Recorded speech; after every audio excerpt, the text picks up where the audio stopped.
La vida afectiva.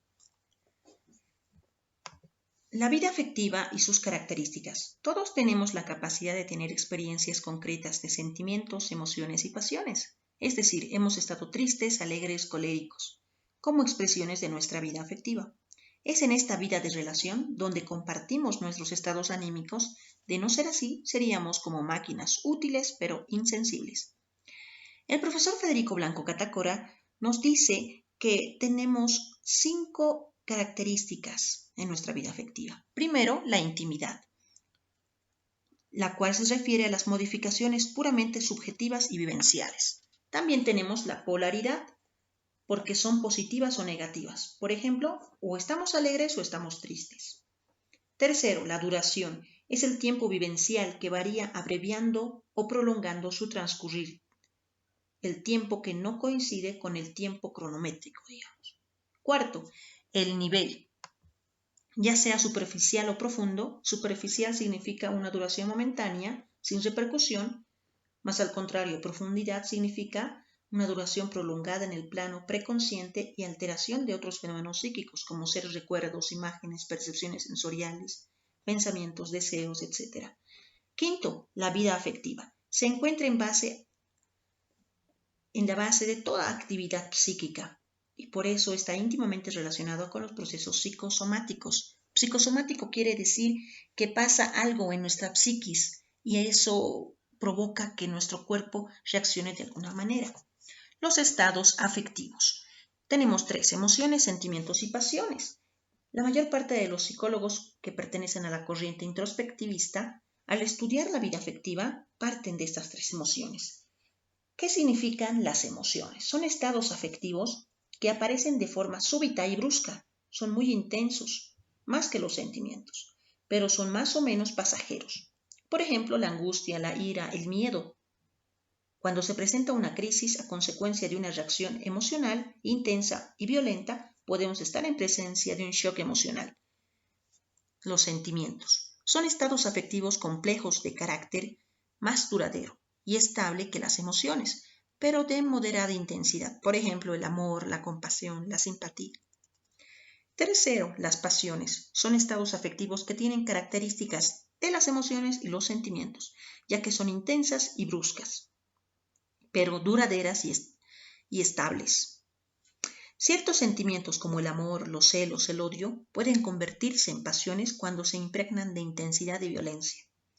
Los estudios realizados por la psicología y el behaviorismo han superado estas distinciones y consideran a la emoción como una forma de comportamiento que puede desencadenarse por causas externas o internas y que pueden persistir aún después de haber desaparecido el estímulo que lo incitó y que acompaña a toda nuestra conducta humana. Las emociones. Bien, se define una emoción como un sentir, una tendencia hacia algo intuitivamente como bueno o beneficiosa, o bien apartarse de algo intuitivamente evaluado como malo o penoso. Toda emoción va acompañada de significativos cambios fisiológicos y el aparato respiratorio funciona como una respiración jadeante y el aparato circulatorio acelera el ritmo cardíaco. Fenómenos de vasodilatación o vasoconstricción que provocan el rubor o la palidez en el rostro, la interrupción de secreciones salivales como la boca, ¿no? Actualmente, basándose en el estudio de las emociones y el uso de diversas técnicas, se han construido los aparatos detectores de mentiras, bajo el supuesto de que una persona cuando miente se emociona. Las emociones se distinguen por un aspecto cualitativo y otro cuantitativo. La cualidad de una emoción radica en el tipo o forma de reacción que tenemos, es decir, cómo reaccionamos frente a una situación determinada, objeto o persona. La cuantitativa se refiere al grado de intensidad con que se siente y se expresa la emoción. Las emociones pueden originar una serie de conductas complejas. Por ejemplo, si algo nos provoca ansiedad, recabamos información, reflexionamos o decidimos acercarnos o alejarnos de esa situación. En otros casos, nos encontramos en situaciones desesperantes. Pretendemos razonar sin conseguirlo, porque las emociones son tan intensas que nos impiden concentrarnos. Nos preguntamos en qué circunstancia la emoción ayuda y en qué otra obstaculiza lo que hacemos. La respuesta no es sencilla, ya que dependerá del grado de intensidad de la emoción y de la dificultad de la tarea que pretendamos realizar. La clasificación de las emociones. Esta clasificación de emociones surge de la distinción fundamental de lo que es bueno y nos agrada, de lo que es malo y nos desagrada.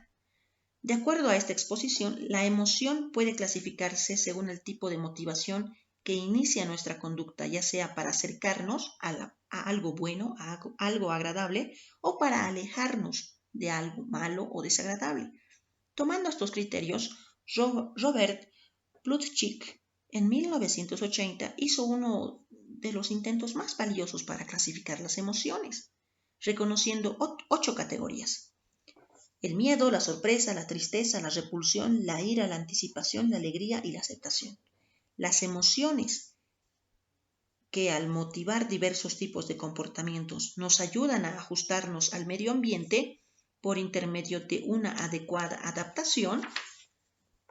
Robert Plutchik identifica estas 8 categorías básicas de las emociones que se encuentran cercanas entre sí, como en este cuadro. Como este círculo, ¿no?, de las emociones. Se parecen más unas a otras que las que se hallan más alejadas en este círculo. Cuando las contiguas se combinan, cuando las que están cerca se combinan, pueden producir emociones nuevas, afines. Por ejemplo, la tristeza, al combinarse con la sorpresa, puede originar decepción. Bien. La proyección externa de las emociones. Las emociones están condicionadas en gran medida por la realidad sociocultural en que se vive y la formación de la persona por medio del proceso de socialización y la educación, porque en estos procesos la persona aprende el lenguaje con el que ha de expresar sus emociones. La vida social determina la existencia o no de la emoción. Impone un ritmo, una forma, una intensidad de las emociones. Las diferentes culturas tienen diferentes formas de expresar las emociones. Por ejemplo, en algunas culturas cuando alguien muere se manifiestan grandes gritos de dolor, en cambio en otras culturas están con unas manifestaciones menos explosivas. Cuando una persona experimenta una emoción, expresa de alguna forma su estado de ánimo. Estas formas son por lo general expresión facial, la gesticulación y los movimientos del cuerpo y la modificación de la voz. Por ejemplo, la expresión facial. Investigaciones realizadas parecen indicar que las diversas formas de expresión facial de las emociones, por lo menos en parte, son producto del aprendizaje. Según Engen, las expresiones faciales de las emociones pueden ser descritas en 3 dimensiones: agrado, desagrado, atención, desatención, sueño o tensión. El rostro es el centro expresivo de la conducta emocional. Él sintetiza todos los concominantes psicosomáticos de una situación. El problema que se presenta al análisis era determinar qué parte del rostro refleja mejor la situación emotiva. Se cree generalmente que eran los ojos. Los ojos son los espejos del alma, se decía. Las investigaciones demuestran que es la boca el mejor medio para determinar el estado emocional de una persona. Tenemos también la gesticulación del movimiento y el movimiento del cuerpo. La gesticulación facial y los movimientos del cuerpo constituyen otros medios de expresión de las emociones. Hacia una persona afligida hunde el rostro entre sus manos, otra enfadada hace gestos de amenaza o agresión. El que está contento infla el tórax y levanta la cabeza, etc. Las modificaciones de voz. La voz y sus modificaciones constituyen un factor expresivo de las emociones tan importantes como la gesticulación o la expresión facial. El tono de voz, el timbre, responden a modificaciones fisiológicas de las cuerdas vocales y de los músculos del tórax y el diafragma. Es de esta forma que les doy a conocer este tema tan interesante que viene a constituirse base de la psicología, que son las emociones, los sentimientos, las pasiones y todo este tema de la vida afectiva, que es algo que vivimos nosotros de forma cotidiana en nuestra realidad del día a día en todas nuestras edades: niñez, adolescencia, juventud, adultez. Que tengan buen día. Nos vemos la siguiente semana, queridos estudiantes.